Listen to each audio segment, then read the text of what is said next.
കഴിഞ്ഞ മാസം 13-നാണ് പീരുമേട്ടിലെ ആദിവാസി വീട്ടമ്മ സീത മരണപ്പെടുന്നത്. വനവിഭവങ്ങൾ ശേഖരിക്കാൻ പോയപ്പോൾ കാട്ടാനയുടെ ആക്രമണത്തിലാണ് സീത മരിച്ചതെന്നായിരുന്നു ആദ്യ വിവരങ്ങൾ. കൂടെ ഉണ്ടായിരുന്ന ഭർത്താവ് ബിനുവും അവകാശപ്പെട്ടിരുന്നത് അത്തരത്തിലാണ്. രാവിലെ മഴയാണ് ഞങ്ങൾ പോയി. ഉച്ചയൊക്കെ ശാരൻ തെളിവ് കണ്ടപ്പോൾ ഞങ്ങൾ ഇറങ്ങി. എൻ്റെ കുടുംബം മുമ്പ് പോയത്. അങ്ങനെ മുമ്പ് ഇറങ്ങി ചെന്നപ്പം പടപ്പിൻ്റെ അടിയിൽ നിന്ന് ആനയാടി തട്ടിയെറിയുകയായി. പക്ഷേ പോസ്റ്റ്മോർട്ടം ചെയ്ത ഡോക്ടർ വ്യത്യസ്ത നിലപാട് സ്വീകരിച്ചു. സീത ക്രൂരമായ മർദ്ദനത്തിനിരയായിട്ടുണ്ട് എന്നായിരുന്നു ഡോക്ടറുടെ കണ്ടെത്തൽ.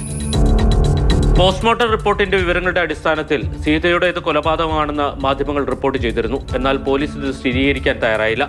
പോലീസ് നടത്തിയ ഇൻക്വസ്റ്റ് നടപടികളിലും ഫോറൻസിക് പരിശോധനയിലും സീതയുടേത് കാട്ടാന ആക്രമണം മൂലമുള്ള മരണമാണെന്ന നിഗമനത്തിലാണ് എത്തിയത്. സീതയുടെ ഭർത്താവ് ബിനുവിന്റെയും മക്കളുടെയും മൊഴികളിൽ വൈരുദ്ധ്യങ്ങളില്ല എന്ന് പോലീസ് വിശദീകരിക്കുന്നു. ഈ ചെറിയ ചെറിയ കല്ല് പൊങ്ങിയിരിക്കില്ല, അത്തലാനം വീഴുവാലും ചെയ്തെന്നാണ് എന്റെ ബലമായ സംശയം. എനിക്ക് കയറി ചവിട്ടോ ഈ പോയ കൂടുതൽ ചവിട്ട് തൊഴിച്ചതാണോ എന്ന് സംശയം. സംഭവം നടന്ന സ്ഥലത്ത് കാട്ടാനയുടെ സാന്നിധ്യം ഫോറൻസിക് പരിശോധനയിൽ സ്ഥിരീകരിക്കുകയും ചെയ്തു. സംഭവം വിവാദമായതോടെ 15 ദിവസത്തിന് ശേഷമാണ് ഡോക്ടർ പോലീസിന് പോസ്റ്റ്മോർട്ടം റിപ്പോർട്ട് നൽകിയത്. പക്ഷേ അദ്ദേഹം തന്റെ മുൻ നിലപാടിൽ തന്നെ ഉറച്ചു നിൽക്കുകയാണ്. സീതയുടെ കഴുത്തിലും നെഞ്ചിലുമേറ്റ മാരകമായിട്ടുള്ള മുറിവുകളാണ് മരണകാരണം.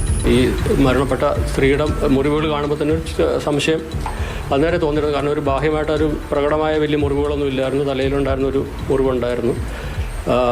പിന്നീട് സംശയം തോന്നാനുണ്ടായ ഒരു കാര്യം, ഈ പറഞ്ഞ ഈ ആന എടുത്തെറിഞ്ഞു എന്ന് പറയപ്പെടുന്ന ബിനുവിന് മറ്റ് പരിക്കുകളൊന്നും അദ്ദേഹത്തെ പരിക്കുകളൊന്നും കാണാൻ സാധിച്ചില്ല.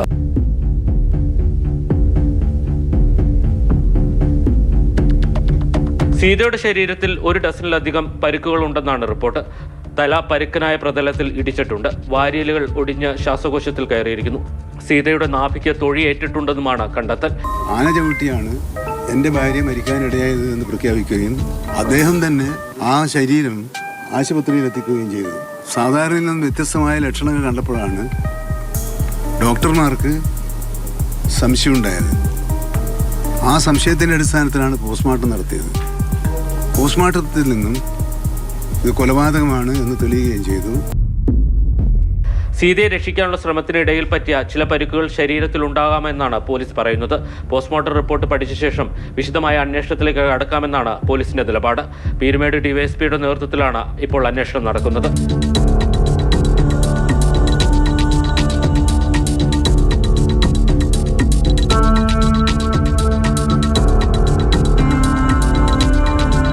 സീതയുടെ മരണത്തിലെ ദുരൂഹത മാറേണ്ടതുണ്ട്. ആര് പറയുന്നതാണ് ശരി? പോലീസാണോ പോസ്റ്റ്മോർട്ടം ചെയ്ത ഡോക്ടറാണോ? ഇക്കാര്യത്തിലാണ് വ്യക്തത വരേണ്ടത്. ഇടുക്കിയിൽ നിന്ന് ജൈനസ് രാജു, മാതൃഭൂമി ന്യൂസ്.